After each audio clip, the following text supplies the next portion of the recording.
Hi everyone, आप सभी का एक बार फिर से स्वागत है मेरे यूट्यूब चैनल साइकोलॉजी डिकोडेड में।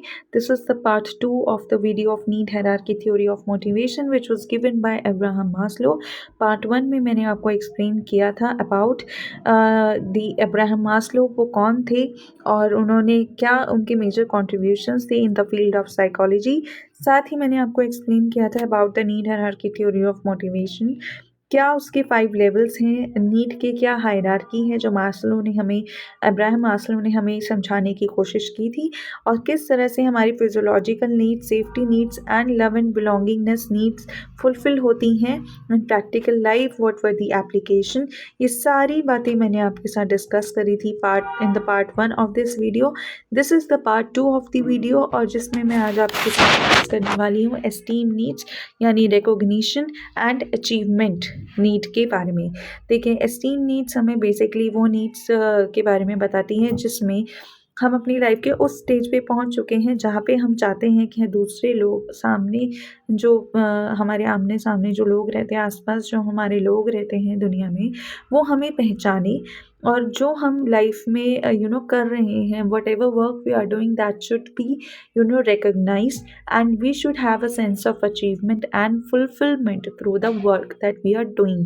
यहाँ पे आप बात आती है आइडेंटिफाई करने की अपने सेल्फ वर्थ को, कि आपका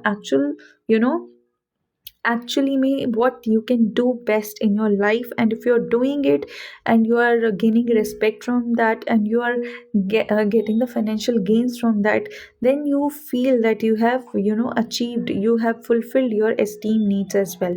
अब मास्लो ने डिवाइड किया था एस्टीम नीड्स को दो कैटेगरीज में, जिसमें उन्होंने कहा था कि एक होती हैं लोअर एस्टीम नीड्स और एक होती हैं हायर एस्टीम नीड्स। तो लोअर एस्टीम नीड्स वो होती हैं जिसमें we are looking for the recognition, status, attention and reputation.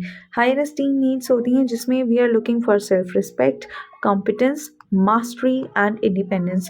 सो बहुत सारे ऐसे लोग होते हैं, अगर आपने कभी महसूस खुद भी किया हो, या आपने किसी फ्रेंड सर्कल में, या आपने जान पहचान के किसी उस सर्कल में आपने देखा होगा, कभी कभी ऐसा होता है कि a person has a stable job and he's getting the good he has been getting good financial gains from that job, सब कुछ अच्छा है, but still that person doesn't feel satisfied।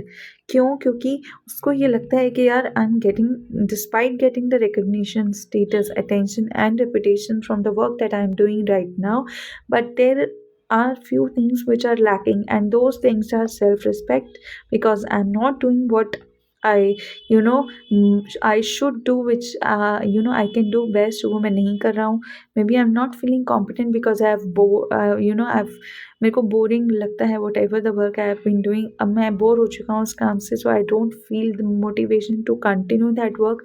I don't feel that I am the master of any particular skill, and I want to work independently। So this kind of feeling can be generated in any person if that person has achieved a financial level of financial stability, but that person is not satisfied with the job that he is doing।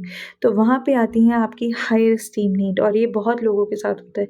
Example, a professional who has secured a stable job में now aim for promotions, awards और public recognition. अब यहाँ पे जो है ना, आप ये सोचिए, ये जो मैंने आपको एग्जांपल अभी दिया था ना, ये दोनों ही दो कंडीशंस यहाँ पे लगती हैं। एक तो ये होता है कि आप जो जॉब कर रहे हैं वहाँ पे जिस पोजीशन पे आप हैं उस पोजीशन से आप सेटिस्फाइड नहीं है, you want to get promotion, ठीक है। तो आपको लगता है कि मैं प्रमोट हो जाऊँगा, मेरे को प्रमोशन मिलेगा, only then I will get that public recognition which I desire, ठीक है। और कभी कभी आपको लगेगा यार I am done with the job and now I want to work independently, and I want to work on the skill which I want to use that skill which I have in me, and I can do that work, मतलब मेरे से अच्छा कोई कर नहीं सकता, and I want to make that as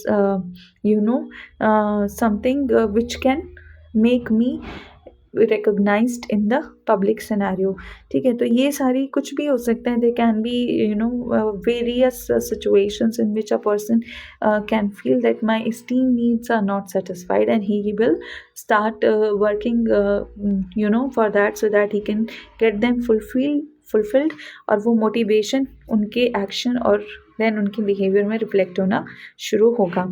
If I talk about the application, of esteem needs. So देखिए किस तरह से companies provide promotions, employee rewards and leadership roles to fulfill their esteem needs. In education, students are motivated by recognition and good grades.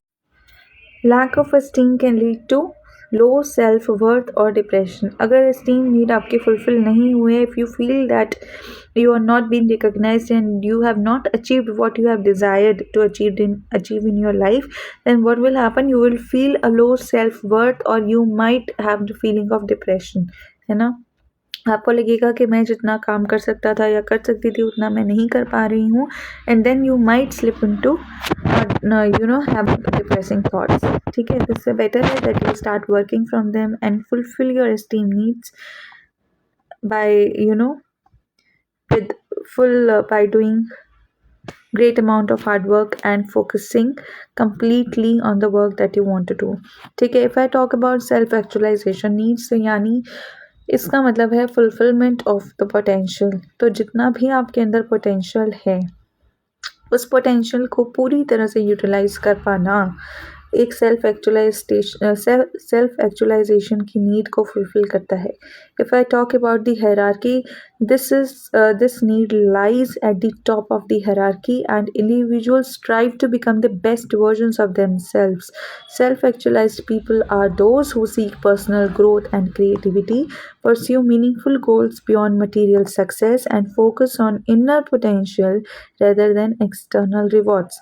तो ऐसे लोग जो personal growth पे focus करना चाहते हैं, क्रिएटिविटी पे फोकस करना चाहते हैं, या उनके जो गोल्स हैं लाइफ में वो मीनिंगफुल हैं, सिर्फ ऐसा नहीं है कि वो किसी एक सिंगल पर्पस को फुलफिल करने के लिए उस गोल को अचीव करने की कोशिश कर रहे हैं। वो मल्टीपल पर्पसेस को फुलफिल करने के लिए किसी गोल को सेट करते हैं and then they achieve that goal beyond material success. यानी सिर्फ उससे सक्सेस मटेरियलिस्टिक चीज़ों की पूरी हो ऐसा ज़रूरी नहीं है। There can be certain other things. For example, if there can be a person who feel that I should do something for old age people and I should not do it because I want to get some profit out of it. No, I want to do it because I feel that old age people are the most neglected most neglected community in our society and I want to do something for them। तो ऐसे जो meaningful goals हैं, जो beyond material success हैं, ऐसी realisations होना किसी person के लिए इस स्टेज ऑफ सेल्फ एक्चुअलाइजेशन, और I would say is a self actualization need that person wants to fulfill in his or her life। And similarly, if that person starts focusing on his inner potential rather than external rewards, despite of being ये मतलब सामने से if you're doing something good and you're not getting the appreciation from the other people and you have achieved that stage in which you feel that I don't no longer need anyone's appreciation or help, and I can focus on my inner potential and I know my real self-worth. All these needs are fulfilled once you have achieved the stage of self-actualization according to Abraham Maslow।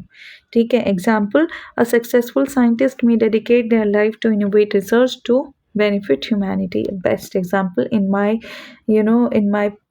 view, मेरे हिसाब से this is the best example of this self actualization need कि अगर कोई successful scientist है और वो अब ये डिसाइड कर चुका है that I have achieve whatever I wanted to now wanted from life, now I want to dedicate my life to innovate in research so that I can benefit humanity at large.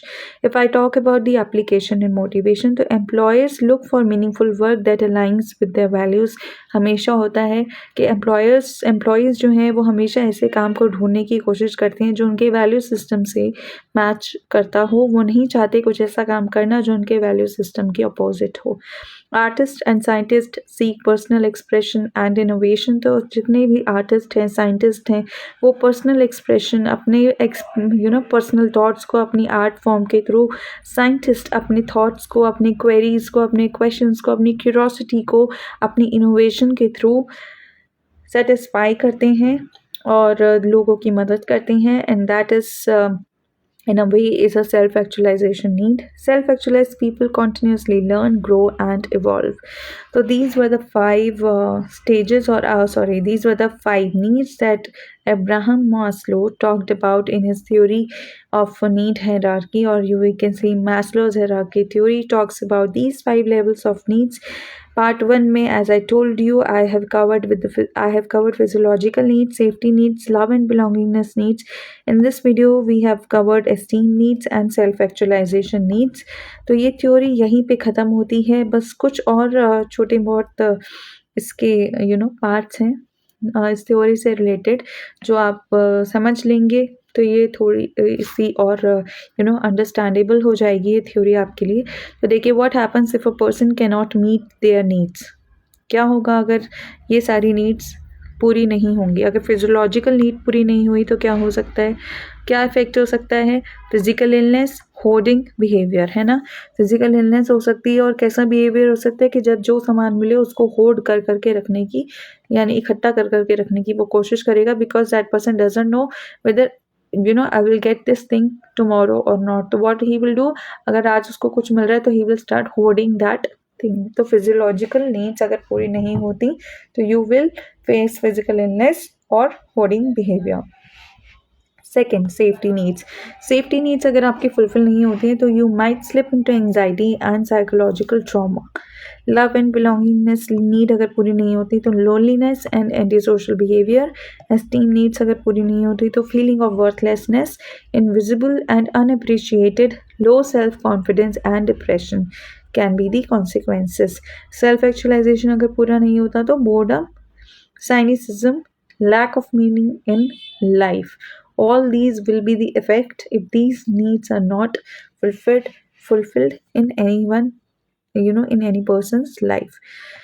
If I talk about the expansion of Maslow's theory, यानी 8 stage model, Maslow ने बाद में अपनी ही theory को refine किया और उन्होंने 3 और लेवल्स को ऐड किया अपनी थ्योरी में, जिसमें था कॉग्निटिव नीड यानी knowledge and understanding, aesthetic needs यानी appreciation of beauty, balance and art, and third था ट्रांसेंडेंस नीड्स, जिसमें helping others to achieve self-actualization were, 3 more needs. And this refined version suggests that people not only seek self-fulfillment but also strive to help others grow. अब ये जो 3 उन्होंने levels add किए थे Abraham Maslow ने अपनी theory में, इनसे हमें ये पता चला कि कोई भी पर्सन अपनी लाइफ में सिर्फ अपनी ही सेल्फ फुलफिलमेंट के बारे में नहीं सोचता, बल्कि दूसरों को आगे बढ़ने की मदद करने के लिए भी वो सोचता है। और ये बात उन्होंने एक्सप्लेन करी with the help of describing about the cognitive needs, aesthetic needs and transcendence needs। ठीक है, चलिए आगे बढ़ते हैं और देखते हैं व्हाट वाज द क्रिटिसिज्म। देखिए कोई भी थ्योरी आती है ना, तो कोई भी आपने नोटिस किया होगा कुछ ना कुछ लैक होता है, तभी एक एडवांस्ड थ्योरी आ पाती है ना। लेकिन ये नहीं कह सकते कि जो क्रिटिसिज्म अगर किसी थ्योरी का आया है तो उस क्रिटिसिज्म की वजह से वो थ्योरी ख़राब हो गई। नहीं, वो थ्योरी ख़राब नहीं हुई है। उसका क्रिटिसिज्म का मतलब होता है कि these were the certain areas in which this theory has not was not able to gauge upon. तो वो एरियाज जो छूट जाते हैं किसी थ्योरी में, वो एरियाज कवर हो जाते हैं किसी दूसरी थ्योरी के थ्रू। तो देख लेते हैं criticism of Maslow's hierarchy theory क्या था, so that we can have a holistic understanding of this theory। तो देखिए while Maslow's theory is widely used, it has some limitations। पहला limitation क्या है? rigid hierarchy। People don't always follow the hierarchy in strict order। Some may prioritize love over safety or esteem over basic needs। तो ऐसा ज़रूरी नहीं है कि एक ट्रू हायरार्की हो जिसको आप एक स्ट्रिक्ट ऑर्डर में फॉलो करें कि पहले फिजियोलॉजिकल होंगी नीड्स पूरी, उसके बाद ही मैं सेफ्टी नीड्स पूरी करूँगा, उसके बाद ही लव एंड बिलोंगिंगनेस नीड्स पूरी होंगी, फिर एस्टीम नीड्स पूरी होंगी और फिर सेल्फ एक्चुअलाइजेशन नीड पूरी होगी। ज़रूरी ऐसा नहीं है। हो सकता है किसी की फिजियोलॉजिकल यानी बेसिक नीड्स पूरी हो चुकी हैं and then that person starts looking for esteem needs and he may skip the love and belongingness needs in between. तो उसको लगे कि नहीं यार, I don't want to have love and belongingness need to get fulfilled right now, I'm looking for recognition and achievement। तो वो सीधे ही physiological need वाली लेवल से जंप कर सकता है एस्टीम नीड वाले लेवल पे, तो he might skip the middle level. तो इसीलिए रिजिड हायरार्की जो यहाँ पे मैस्लो ने दी अपनी थ्योरी में, this is one of the criticism of Maslow's hierarchy theory. Second, the cultural difference. In some cultures, social belongingness is more important than personal achievement. तो personal achievement से ज़्यादा लोग social belongingness को priority देते हैं। कुछ ऐसे कल्चर्स होते हैं तो वहाँ पे कल्चरल डिफरेंसेस आ सकते हैं। और मैस्लो की जो थ्योरी है, जब वो बात करती है सेल्फ एक्चुअलाइजेशन की, तो वो बात करती है सेल्फ ग्रोथ की। और यहाँ पे कल्चरल डिफरेंसेस जो हैं वो ये बताते हैं कि there are certain communities in which personal achievement से ज़्यादा social belongingness is important. Third, over simplified. Now, human motivation is complex and can't always fit into a rigid structure. अब human motivation एक complex, एक complex phenomena है, इसको आप एक rigid structure में फिक्स नहीं कर सकते। तो क्रिटिसिज्म है मैस्लोस हायरार्की थ्योरी का, क्योंकि ये ह्यूमन मोटिवेशन को बहुत ही सिंप्लीफाइड वे में एक्सप्लेन करती है। फोर्थ है इंडिविजुअल डिफरेंसेस में एग्जिस्ट, जैसे कि मैंने आपको यहाँ पे बताया रिजिड हायरार्की। और कोई पर्सन हो सकता है कि जो लव एंड बिलोंगिंगनेस नीड को इतनी प्रायोरिटी ना दे, तो इंडिविजुअल डिफरेंसेस हो सकते हैं। इसकी वजह से भी मैस्लो हायरार्की थ्योरी पूरी तरह से सही नहीं मानी जा सकती। फिफ्थ है मोटिवेशन इन द थ्योरी। जो थ्योरी है वो फोकस कर रही है एक्सटर्नल मोटिवेशन पे, यानी अगर आपको एनवायरनमेंट से कोई स्टिमुलस मिलेगा तभी आप मोटिवेटेड फील करेंगे उस काम को करेंगे जिससे आपकी वो नीड फुलफिल हो, जो कि सही नहीं है। क्योंकि इस थ्योरी ने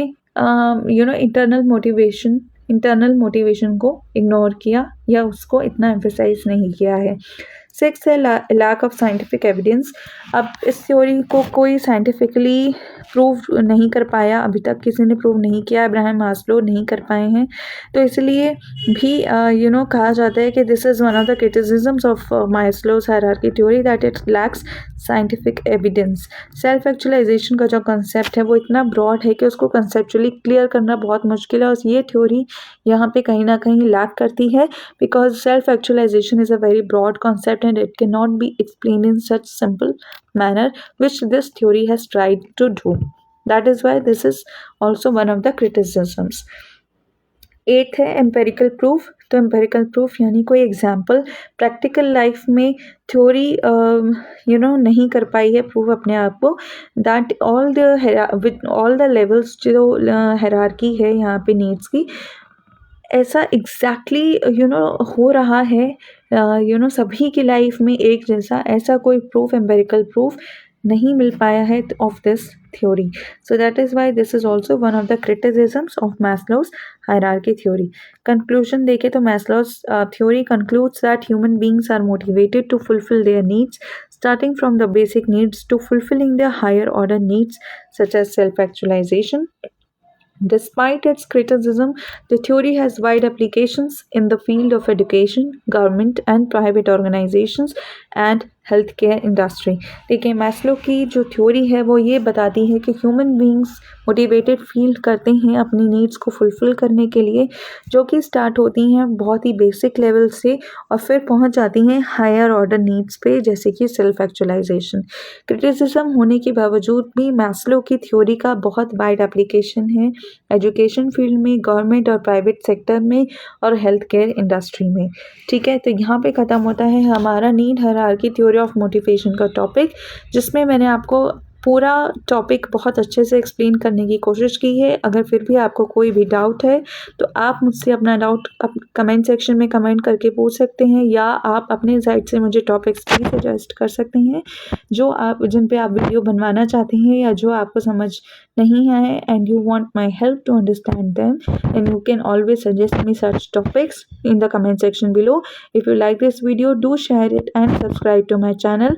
Share this video as much as you can with your friends and family, those who are interested in learning psychology and want to decode the rarest of the rarest things in this field of education.